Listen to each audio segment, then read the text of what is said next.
Hi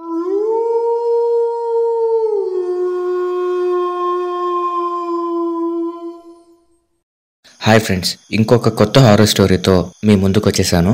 ఈ story చాలా interesting గా ఉంటుంది. సో వీడియో మొత్తం చూసి మీకు నచ్చితే వీడియోని లైక్ చేసి మా ఛానల్ని సబ్స్క్రైబ్ చేసుకొని పక్కనున్న బెల్ సింబల్ యాక్టివేట్ చేసుకోండి. ఇక లేట్ చేయకుండా స్టోరీలోకి వెళ్ళిపోదాం. హైమా, హైమా, తలుపు తెరవ్వే అంటూ ఇంటి తలుపు కొడుతూ పిలుస్తోంది మధు. హైమా ఇల్లు ఆ వీధి మొత్తానికి చివరిలో మర్రి చెట్టుకి పక్కగా ఉంటుంది. ఎంతసేపు అయినా తలుపు తీయకపోవడంతో పక్కింటి దగ్గరికెళ్ళి అక్కడ కూర్చున్న ఒక ముసలావిడని, ఏవండి, మీ పక్కింట్లో హైమా వాళ్ళు ఉంటారు కదా, ఎంత కొట్టినా తలుపు తీయడం లేదు, తాళం కూడా వేసిలేదు, వాళ్ళ గురించి మీకేమైనా తెలుసా అని అడిగింది మధు.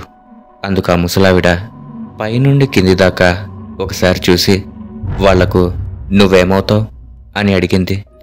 ఇలా అంటుందేంటి ఈ ముసల్ది అని మనసులోనే అనుకుని, హైమా ఫ్రెండ్ అండి, కలిసి చదువుకున్నాం, చూసి వెళ్దామని వచ్చాను. ఇంతకీ వాళ్ళు ఉన్నారా? తలుపు తీయడం లేదు, ఫోను ఎత్తడం లేదు అంటూ ఉండగానే ఆ ముసలావిడ పైకి లేచి, చూడమ్మాయి, మాకేమీ తెలీదు, వాళ్లతో మేమెవరం మాట్లాడటం లేదు, ఈ కాలనీలో ఎవరం వాళ్ళ జోలికి పోము, చూడ్డానికి మంచిదానిలా ఉన్నావు, ఆ పిల్ల నీకు స్నేహితురాలా? పెద్దదాన్ని చెప్తున్నాను, ఆ పాడుకొంపకి పోకు, ఆ పాపిష్టి దానితో స్నేహం చేయకు అంటూ ఇంట్లోకి వెళ్ళిపోయి దడేలున తలుపు వేసుకుంది. ఆవిడ ఎందుకలా మాట్లాడుతోందో మధుకి అర్థం కాలేదు. మళ్ళీ హైమా వాళ్ళ ఇంటికెళ్ళి తలుపు కొట్టింది. మళ్ళీ ఫోన్ చేసింది, స్విచ్ ఆఫ్ వచ్చింది.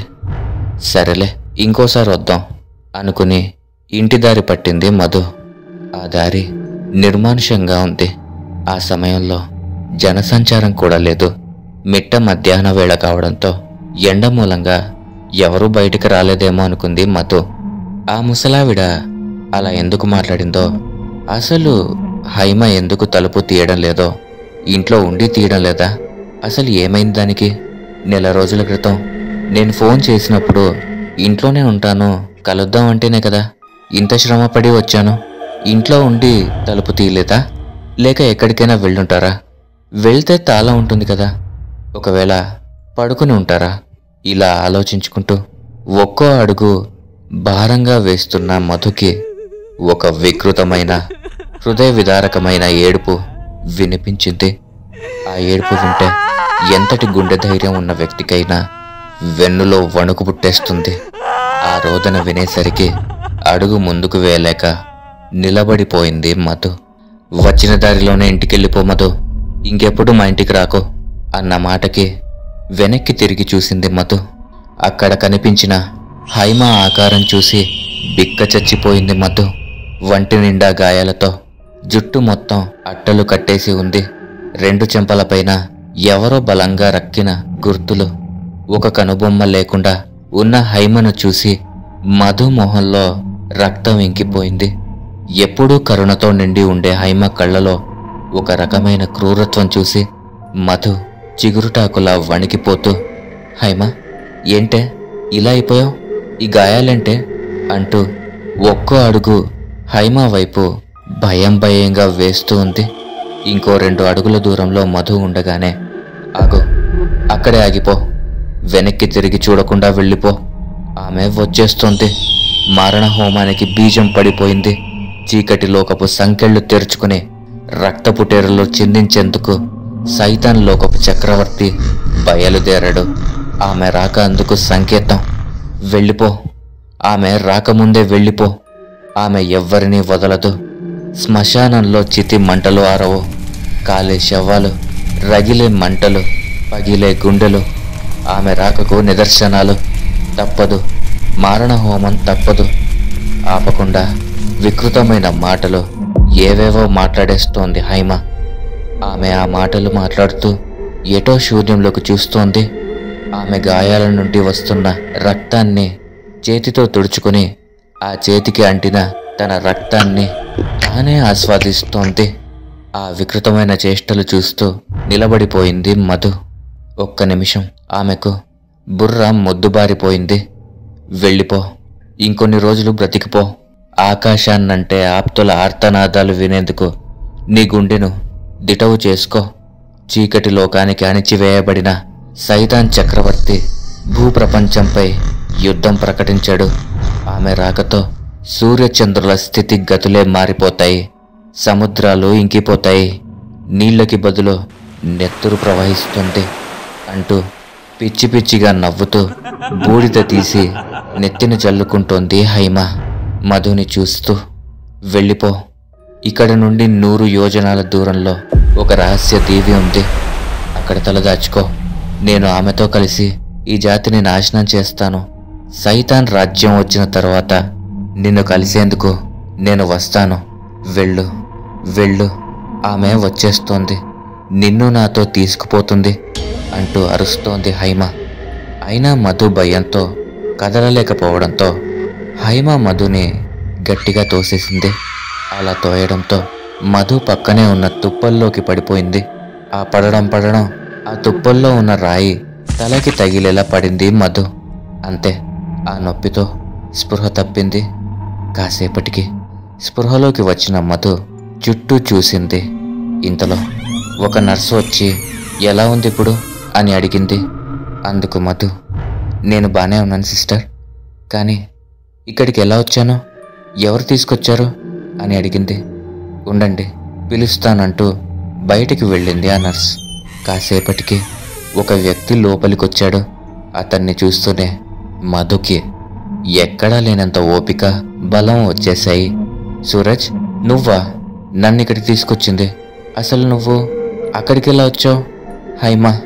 హైమకి అంటూ ఉండగానే పిచ్చి పట్టింది అంటూ గంభీరంగా చెప్పాడు సూరజ్. పిచ్చా? హైమక? నమ్మలేనట్టుగా చూస్తూ అడిగింది మధు.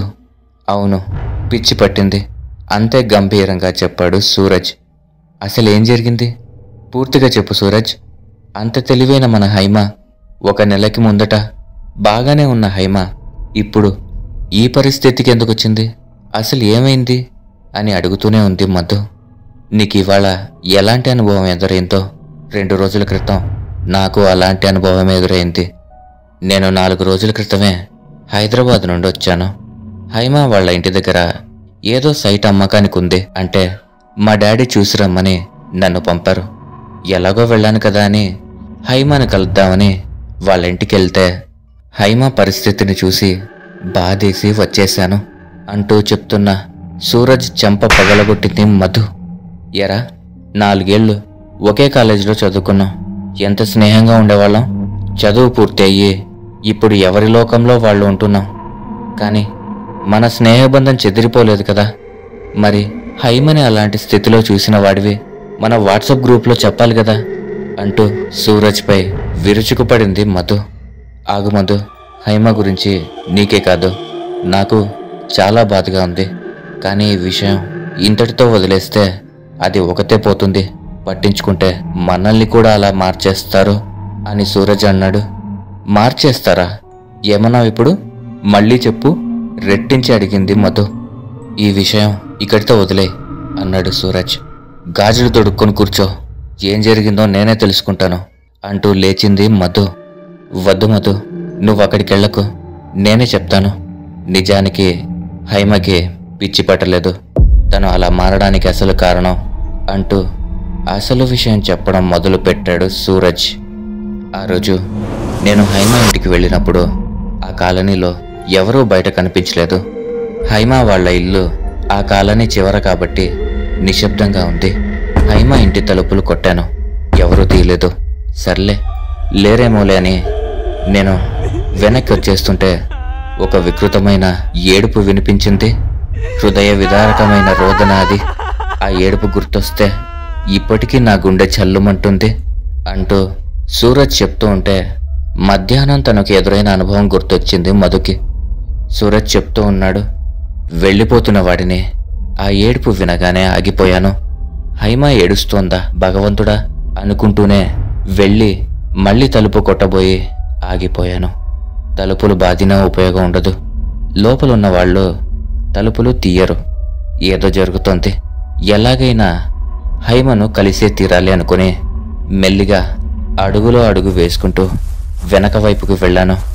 ఎవరికీ అనుమానం రాకుండా కిటికీలోంచి లోపలికి చూద్దామనుకున్నాను. కానీ ఆ ఇంటి కిటికీలు తెరిచిలేవు. ధైర్యం చేసి మరికొంత ముందుకు వెళ్ళాను. అక్కడ ఒక తలుపుకున్న రంధ్రం నుండి లోపలికి తొంగి చూసిన నాకు అక్కడ కనిపించిన భీకర దృశ్యాలు చూస్తే మనసు కకావికలమైపోతుంది. హైమ తల్లిదండ్రులు తాళ్లతో కట్టివేయబడి ఉన్నారు. అక్కడ ఒక ఆడమనిషి వారికేవో ఇంజెక్షన్స్ చేస్తోంది. వారు మత్తుగా పడి ఉన్నారు. హైమని మాత్రం స్పృహలోనే ఉంచి చిత్రవధ చేస్తోంది. ఆమె హైమ నోట్లో గుడ్డలు కుక్కి కొడుతోంది. పాశవికంగా కనుబొమ్మ చెరిగేస్తోంది. హైమ ఒక నిమిషం వరకు విలవిలలాడిపోయింది. నేను తలుపులు పగలగొట్టి లోపలికెళ్ళి హైమను కాపాడాలనుకున్నాను. ఒక్క నిమిషంలో హైమ మారిపోయింది. భీకరంగా నవ్వుతూ, కొట్టు, ఇంకా హింసించు, నాకు ఇంకా రక్తం కావాలి, ఆమెకి ఈ ఆహారం సరిపోదు, సైతాన్ చక్రవర్తి రాకకు ఈ హింస సరిపోదు అంటూ నవ్వడం మొదలుపెట్టింది. ఒక్క నిమిషం నా చెవులు నేను నమ్మలేకపోయాను. ఆ తలుపుకున్న చిన్న రంధ్రంలో కుర్చీలో కూర్చున్న హైమ, కింద పడిపోయిన ఆమె తల్లిదండ్రులు తప్ప ఆ అజ్ఞాత ఆడమనిషి నాకు సరిగా కనిపించలేదు. ఏం జరుగుతుందో నాకు అర్థమయ్యేలోపు హైమ కట్లు విప్పింది. ఆ ఆడమనిషి హైమ తనని తానే గాయపరుచుకుంటూ ఆమె రక్తాన్ని ఆమె ఆస్వాదిస్తోంది. అది చూసిన నా గుండె వేగం పెరిగిపోయింది. ఇంతలో ఆ ఆడమనిషి గుండ్రటి లాకెట్ ఉన్న చైన్ని హైమ ముందు ఊపుతూ, ఇప్పుడు నేను ఏమి చెప్తే అది నువ్వు చేయాలి, నేను చెప్పినవే గుర్తుపెట్టుకోవాలి అంటూ ఏవేవో చెప్తోంది. అలా సూరజ్ తను చూసింది చెప్తూ ఉండగానే మధుకి ఒక విషయం అర్థమైంది. అంటే హైమని హిప్నటైజ్ చేస్తున్నారా? కానీ ఎవరు, ఎందుకు అంది. అందుకు సూరజ్, అది హిప్నాటిజం అని నాకు అనిపిస్తోంది, కానీ ఎవరు చేస్తున్నారు, ఎందుకు అని తెలుసుకోవాలి అనుకున్నాను. హైమ బాధను చూడలేకపోయాను. అక్కడ ఎంతమంది ఉన్నారో తెలీదు. లోపలికెళ్తే నన్ను అలాగే మార్చేస్తారేమో అనిపించింది. కానీ హైమని కాపాడాలనిపించింది. వెంటనే అక్కడి నుండి పోలీస్ స్టేషన్కి బయలుదేరాను. కానీ దారి మధ్యలో నాకు ఒక ఫోన్ కాల్ వచ్చింది. కొత్త నంబర్. లిఫ్ట్ చేయగానే, నువ్వు రావడం నేను చూశాను, పోలీస్ స్టేషన్కి బయలుదేరినట్టున్నావు, వెళ్ళి కంప్లైంట్ ఇచ్చుకో, వాళ్ళు వచ్చేలోగా దీని పీక కోసేస్తా అంటూ వికృతంగా నవ్వింది ఒక ఆడమనిషి. వద్దు, హైమనేం చేయకు, అసలు నువ్వు తనని ఎందుకు హింసిస్తున్నావు, నీకు ఏం కావాలి, అసలు నా నంబర్ నీకు ఎలా తెలుసు, హైమని వదిలే అని బ్రతిమాలాను. ఆమె వికృతంగా నవ్వుతూ, సైతాన్ సామ్రాజ్య స్థాపన కోసం నేను సైతం అశ్రు ఒక్కటి ధారపోశాను, నేను సైతం పిచ్చి గొంతుక కోసేస్తాను అంటూ వికృతంగా నవ్వింది. అంతేకాదు, సైట్ చూడ్డానికి వచ్చిన వాడివి చూసుకుని పోక నా ఇంటికొచ్చావు, తలుపు కొట్టావు, తీయకపోతే మూసుకుని పోవాలి, కానీ ఈ తొంగి చూడ్డాలేంది బే, చూస్తే చూసావు, పోలీసులు కంప్లైంట్స్ అంటూ వెళ్ళావో, వాళ్ళు వచ్చేలోగా దీన్ని చంపేసి నే లొంగిపోతా, కానీ నా మనుషులు నిన్ను నీ కుటుంబాన్ని కూడా వదలరు, మీ అందరికీ ఇదే గతి పడుతుంది అంటూ వికృతంగా నవ్వింది. ఆ క్షణం నాకు ఒకటే అర్థమైంది, ఎవ్వరూ కలగజేసుకోకపోతే అలాగైనా హైమ ప్రాణాలతో ఉంటుందేమో, పోలీసులకు చెప్తే హైమని చంపేస్తుందేమో అనిపించింది. ఎవరికి చెప్పలేక వదిలేయలేక కుమిలిపోయాను. అప్పుడే నువ్వు కూడా ఊరి నుండి నిన్ననే వచ్చావని, హైమని కలవడానికి వాళ్ళ ఇంటికి వెళ్తాను అని మన వాట్సాప్ గ్రూప్లో పెట్టిన మెసేజ్ చదివాను. మెసేజెస్లో కూడా నీతో మాట్లాడడానికి భయమేసి నేరుగా నీతో మాట్లాడొచ్చని, మీ ఇంటికి వెళ్తే నువ్వు హైమని చూడ్డానికి వెళ్ళావని మీ ఇంట్లో చెప్పారు. నిన్ను ఏమైనా చేసేస్తారేమో అనే భయంతో నీకు ఫోన్ చేస్తుంటే కలవలేదు. ఇక నేనే ధైర్యం చేసి ఆ కాలనీ వైపు వస్తూ ఉంటే అప్పటికే నువ్వు హైమతో కాలనీ బయట నిలబడి మాట్లాడుతున్నావు. హైమ నిన్ను తుప్పల్లోకి తోసేసింది. నువ్వు పడిపోగానే నీపై తుప్పలు పేర్చేస్తోంది. ఒక్క నిమిషం నాకేం అర్థం కాలేదు. అది నిన్ను ఏమైనా చేస్తుందేమో అని దానికి కనిపించకుండా రాడ్డు తీసుకుని బయలుదేరిన నేను ఒక్క క్షణం భయంతో బిగుసుకుపోయాను. ఒక వ్యాన్ వాయువేగంలో వచ్చి హైమ ముందు ఆగింది. అందులో నుండి ఒక ఆడమనిషి దిగింది. ఇప్పుడు నేను ఆమెను చూడగలిగాను. ఆమె ఇంచుమించు మన హైమలాగానే ఉంది. హైమను రెక్కించుకులాగి వ్యాన్లోకి తోసేసింది. హైమ పారిపోవడానికి ప్రయత్నించింది. ఏదో ఇంజెక్షన్ ఇచ్చేసి బలవంతంగా తోయబోయింది ఆ లేడీ. ఒక్క సెకండ్లో హైమలో మార్పు వచ్చేసింది. మళ్ళీ అలాంటి మాటలేవో మాట్లాడుతూ వ్యాన్ దిగిపోయి వస్తుంది. సైతాన్ రాజ్యం తెస్తుంది, ఆమె వచ్చేస్తుంది అంటూ రోడ్డు మీద బూడిద తీసి చల్లుకుంటోంది. ఆ ఆడమనిషి హైమని ఒక్క తోపు లోపలికి తోసింది. వ్యాన్ స్పీడ్గా వెళ్ళిపోయింది. అప్పటి వరకు చాటుగా ఉన్న నేను ఇక ఆలస్యం చేయకుండా పొదల్లో ఉన్న నిన్ను హాస్పిటల్లోకి చేర్చాను. అది జరిగింది అని ముగించాడు సూరజ్. ఇదంతా విన్న మధు, అసలు ఇదంతా ఏంట్రా? ఇప్పుడు దాన్ని ఎలా కాపాడాలి? ఆ లేడీ నీకు ఫోన్ చేసిందంటే హైమా ఫోన్లో నంబర్ తీసుకున్నట్టుంది. కానీ వచ్చింది నువ్వే అని ఎలా తెలుసు? అంటే తనకి మనమందరం తెలిసే ఉండాలి. బయట ఏం జరుగుతుందో తనకి తెలుస్తోందంటే ఏదో చాలా తేడా కొడుతోంది అంటూ మధు అనుకుంటూ ఉండగా, ఒకటి గమనించావా మధు? హైమ నిన్ను తుప్పల్లోకి తోసే ముందు ఏమంది? ఆమె వచ్చేస్తుంది, వెళ్ళిపో. ఆమె వచ్చింది అంటే నిన్ను నాతో తీసుకుపోతుంది అనే కదా అన్నాడు సూరజ్. అవును అన్నట్టు తల ఊపింది మధు. నిన్ను తుప్పల్లోకి తోసి నువ్వు పడిపోగానే తుప్పలు పేర్చేసింది అంటే దాని అర్థం నువ్వు ఆ ఆడమనిషికి కనిపించకూడదు అని. అవును, ఇలాంటి పరిస్థితుల్లో కూడా నన్ను సేవ్ చేసిందిరా హైమ అంటూ నీరు నిండిన కళ్ళతో సూరజ్ వంక చూసింది మధు. అవును, ఆ ఆడమనిషి ఇస్తున్న ఇంజెక్షన్స్, హిప్నోసిస్ పని చేస్తున్నంత వరకు హైమ మనలో ఉండదు. ఆమె ఎలా చెప్తోందో అదే చేస్తుంది. వాటి పవర్ తగ్గాక మామూలుగా అవుతుంది. నిన్ను కాపాడింది కూడా అలాంటి మెమరీ ఇంకా తనలో ఉండడం వల్లే అన్నాడు సూరజ్. అవునరా, ఇదంతా సరే. ఇంతకీ అసలు ఆ లేడీ ఎవరు? ఎవరికీ హాని చేయని మన హైమని ఎందుకు హింసిస్తోంది? ఇదంతా ఎలారా ఛేదించేది? ఎలారా దాన్ని కాపాడేది అంటూ మధు మాట్లాడుతూ ఉండగా, ఎక్స్క్యూజ్ మీ, మీరు ఏదైనా ప్రాబ్లంలో ఉన్నారా? నేను మీ డిస్కషన్ అంతా వింటున్నాను, మీకు హెల్ప్ చేయగలను అని ఒక వ్యక్తి అంటూ ముందుకొచ్చాడు. రివ్వున తలెత్తి చూశారు సూరజ్ మధులు. 6 అడుగులు పొడవుగా ఉండి చామన ఛాయ రంగులో ఉన్న ఆ వ్యక్తి మధు సూరజ్లకి దగ్గరగా వచ్చి, హాయ్, నా పేరు రవి, సైకియాట్రిస్ట్. మీరు మాట్లాడుకుంటున్న మాటలు అనుకోకుండా నా చెవిన పడ్డాయి.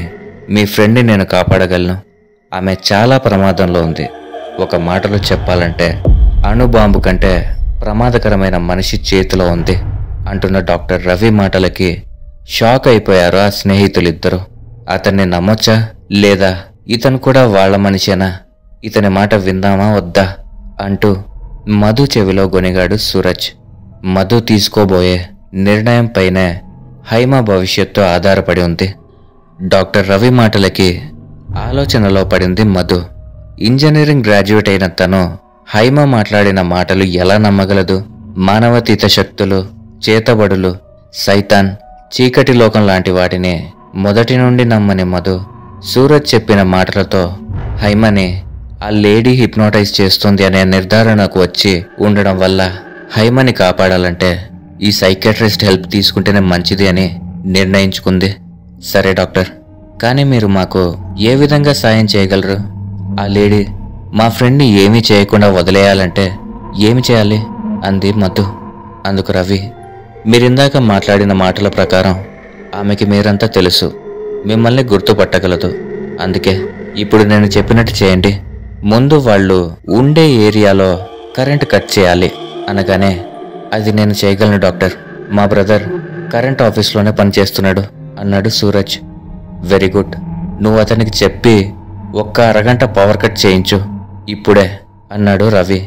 సూరజ్ వెంటనే వాళ్ళ అన్నయ్యకి విషయం చెప్పి కరెంట్ కట్ చేయమని చెప్పాడు. ఇప్పుడు మనం ఆమెను ఎదుర్కోబోతున్నాం. ముళ్ళును ముళ్ళుతోనే తీయాలి. ఆమెను పట్టుకునేందుకు ఆమె నడిచే దారిలోనే మనము నడవాలి. అర్థం కాలేదా? చెప్తాను. అంతా చెప్తాను. కానీ మనం ఆడబోయే నాటకానికి ముందు నా ఆహార్యం మారాలి అంటూ ఒక నవ్వు విసిరాడు డాక్టర్ రవి. ఆ నవ్వు అతని ఆత్మవిశ్వాసాన్ని సూచించేలా ఉంది. నాకు కావలసిన కొన్ని వస్తువులు తీసుకోవాలి, మిగతా కథ అక్కడ నడిపిస్తాను, పదండి అన్నాడు రవి. అంతా కలిసి హైమా ఇంటికి చేరారు. కరెంటు కట్ చేయడం వల్ల హైమా ఇంటి సీసీటీవీ కెమెరా పని చేయలేదు. బయట ఏం జరుగుతోందో ఆమె తెలుసుకోలేదు. మధు, సూరజ్లను కార్ దిగమని చెప్పి రవి కార్లోనే డ్రెస్ చేంజ్ చేసుకున్నాడు. రవి తను ఒక సైతాన్ సేవకుడిలా వేషం వేసుకున్నాడు. నల్లటి బట్టలు కట్టుకుని కొన్ని వింత వస్తువులు తీసుకుని కారు నుండి దిగాడు. రవి ఆకారం చూసి కప్పల్ల నోరు తెరిచారు మధు, సూరజ్లు. చాలే చూసింది, ఇక పదండి అంటూ రవి అడుగులు ముందుకు వేస్తూ చుట్టూ ఏం జరుగుతోందో తెలుసుకునేందుకు పెట్టిన సీసీటీవీ కెమెరాలు పనిచేయకపోవడంతో ఎవరు వచ్చారో తెలుసుకునేందుకు ఆమె ఖచ్చితంగా ప్రయత్నిస్తుంది. నా అంచనా సరైందైతే ఆ ఒక్క ప్రయత్నం ఆమె వైపు నుండి జరిగితే ఈ కథ ముగింపు నేను చేస్తాను అంటూ సూరజ్, మధులను వెనక వైపు నక్కి ఉండమని చెప్పి రవి హైమా ఇంటి తలుపు కొట్టాడు. తలుపుకి పక్కనే ఉన్న కిటికీ కొద్దిగా తెరుచుకోవడం గమనించాడు రవి. ఆ కిటికీ నుండి ఎర్రటి కళ్ళతో తీక్షణంగా తననే చూస్తున్న ఒక ఆడమనిషి కనిపించింది. అది గమనించిన రవి ఆమెకు దగ్గరగా వెళ్ళి సైతాన్ చక్రవర్తి వర్తమానం పంపారు. ఆయన మారణహోమం సృష్టించేందుకు ఇచ్చిన కొన్ని సూచనలు మోసుకొచ్చాను. భూమండల ఆధిపత్యం కోసం చీకటిలోకపు చక్రవర్తి ఎదురు చూస్తున్నారు. నేను ఆయన దూతని అంటూ మాట్లాడుతున్న రవి ఆకారం, వేషభాషలు ఆమెకు అతను సైతాన్ పంపిన దూత అనే నమ్మకం కల్పించాయి. ఆమె వెంటనే ఉద్రేకంతో ఊగిపోతూ తలుపు తెరిచి రవిని లోపలికి ఆహ్వానించింది. నిజమా? ఇది సత్యమా? నా సేవలకి చక్రవర్తి సంతసించినారా? చెప్పండి, ఏమని సందేశం పంపినారు అంటూ ఒక రకమైన ఉద్రేకంతో ఊగిపోతోంది. లోపలికి అడుగుపెట్టిన రవి ఒక్క నిమిషం ఇల్లంతా పరిశీలనగా చూశాడు. ఆ ఇంటికి ఒక మూలగా తాళ్లతో కట్టివేయబడిన మొగుడు పెళ్ళాలు కనిపించారు. మరో పక్కగా కుర్చీల్లో కాళ్ళు చేతులు కట్టిపడేసిన ఆ అమ్మాయి కనిపించింది. ఇక ఒక్క నిమిషం కూడా ఉపేక్షించకుండా ఇదిగో సందేశం అంటూ జేబులోంచి మత్తు ఇంజెక్షన్ తీసి మెరుపు వేగంతో ఆ లేడీని గట్టిగా పట్టుకుని భుజానికి ఇంజెక్ట్ చేశాడు. నన్నే మోసం చేస్తావా అంటూ ఆ లేడీ రవి మీదకి విరుచుకుపడబోయి ఆ మత్తు ప్రభావంతో రవి మీదే పడిపోయింది. ఆమెను అలాగే కింద పడుకోబెట్టి సూరజ్, మధులను లోపలికి పిలిచాడు.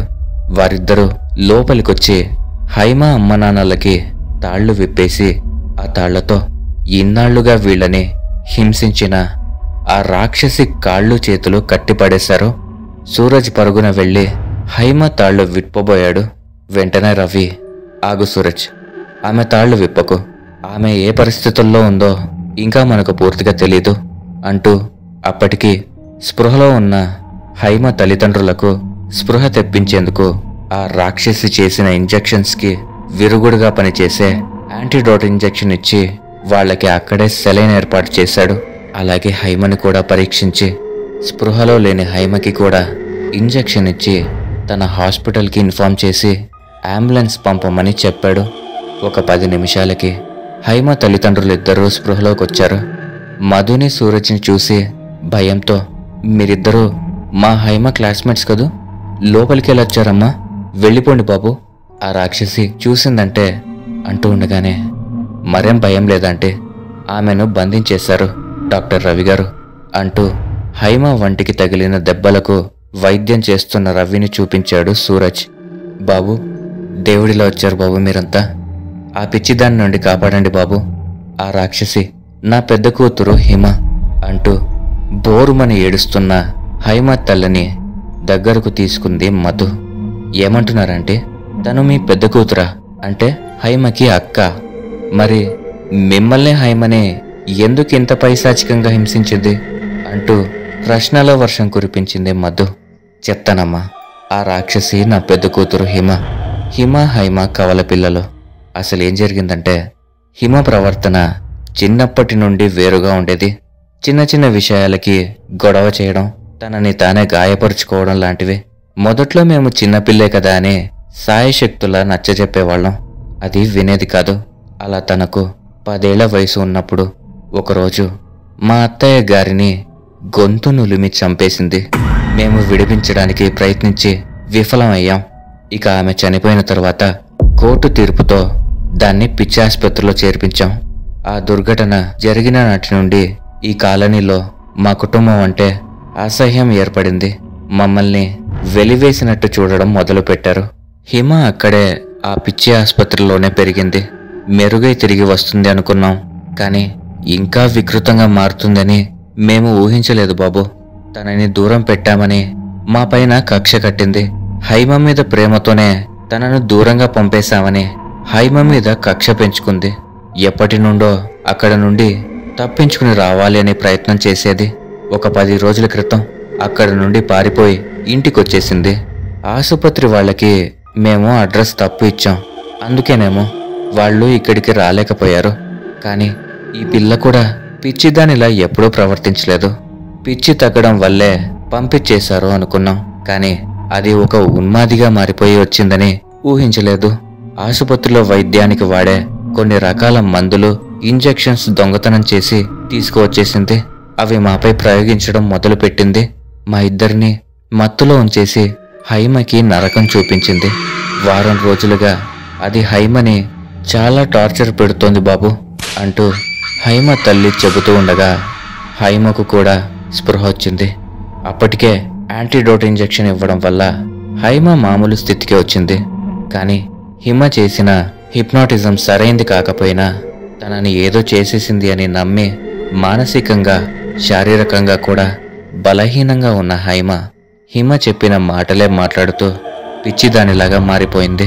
ఇప్పుడు ఆమె స్పందన ఎలా ఉండబోతోందో అని అందరూ భయంగా చూస్తూ ఉండగా అంబులెన్స్ వచ్చింది. అందరినీ హాస్పిటల్కి తీసుకెళ్లారు.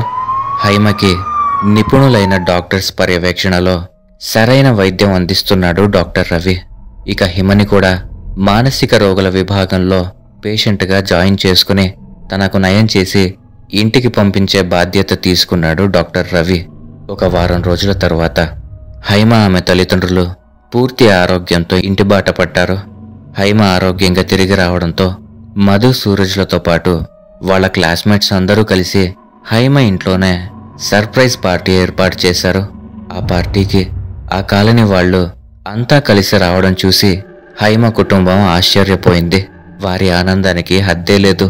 వాళ్లలో ఇంత మార్పు ఎలా వచ్చిందా అని హైమ కుటుంబం ఆశ్చర్యపోతున్న వేళ డాక్టర్ రవి ముందుకొచ్చి, ఇన్నేళ్లుగా మీ అందరితో కలిసే ఉంటున్న ఈ కుటుంబం ఒక వారం రోజులు ఎంత నరకాన్ని అనుభవించారో, మీ కాలనీలో ఒక్కరైనా ఆ కుటుంబం ఇన్ని రోజులు బయటకు రాకపోతే ఏమయ్యారో అని గమనించి ఉంటే నాలాంటి బయట వ్యక్తి సహాయం వాళ్ళకొచ్చేది కాదు. ఆ కుటుంబానికి హిమ రూపంలో ఎదురైన ప్రమాదం మీలో ఎవరికైనా వేరే ఏ రూపంలో అయినా ఎదురవ్వచ్చు కదా. మిమ్మల్ని అలా వెలివేసుంటే ఎలా ఉంటుంది? ఒకసారి ఆలోచించండి. ఒకే చోట ఏళ్లుగా కలిసి ఉంటున్నారు కదా. ఒక మానసిక రోగి చేసిన పనికి కుటుంబాన్నే వదిలేస్తే ఆ కుటుంబం ఎంత వేదనకి గురవుతుంది? ఇకనైనా ఈ కుటుంబాన్ని మీలో ఒకటిగా గుర్తించి మీతో కలుపుకుంటారని ఆశతో మీ అందరినీ అభ్యర్థిస్తున్నాను. నా మాటను మన్నించి వచ్చినందుకు మీ అందరికీ ధన్యవాదములు. ఇకనైనా వీరిని మీలో ఒకరిగా చూస్తారని ఆశిస్తున్నాను అంటూ ముగించాడు. ఆ కాలనీ వాసులంతా కరతాళ ధ్వనులతో వారి అంగీకారం తెలిపారు. హైమ తల్లిదండ్రులు కన్నీటితో డాక్టర్ రవికి కృతజ్ఞతలు తెలుపుకున్నారు. హిమ కూడా తొందరగా కోలుకొని ఇంటికి రావాలని కోరుకుందాం. హైమ కుటుంబం లాగానే ఎన్నో కుటుంబాలు వారిలో ఒక కుటుంబ సభ్యుడు చేసిన తప్పుకి అందరిలోనూ వెలివేయబడుతుండడం, చిన్నచూపు చూడబడడం, అవమానించబడడం సమాజంలో ఎన్నో చోట్ల జరుగుతూనే ఉంటుంది. అటువంటి కుటుంబాలలో మిగిలిన సభ్యులను కూడా సమాజంలో ఒకరిగా గుర్తిద్దాం. ఆపదలో ఉన్నప్పుడు ఆదుకుందాం.